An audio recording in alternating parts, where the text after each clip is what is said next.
Lacht den Burm a Dirndl an, stellt er sich auf die Frage: wie mach ich's nur, dass ich zu ihr grad jetzt das Rechte sag? Servus, grüß dich und hallo, oder sag ich einfach hi? Doch plötzlich trifft's ihn wie der Blitz, da fällt's ihm wieder ein. An frischen Jodlergruß hören alle Dirndln gern.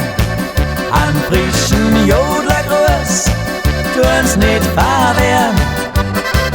Und wenn der Ruhr dazu noch recht ein Fäscher ist die mit Sicherheit ein Bussal gewiss.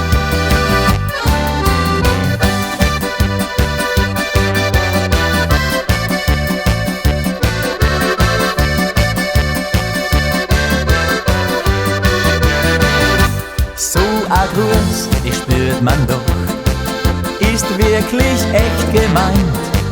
Er klingt ganz herrlich und ist nett, nur in den Wind gereimt. Jodlergrüße sind beliebt, ja, sie kommen immer an und drücken aus, was man noch nicht mit Worten sagen kann. An frischen Jodlergruß hören alle Dirndln gern. An frischen Jodlergruß tun's nicht verwehren.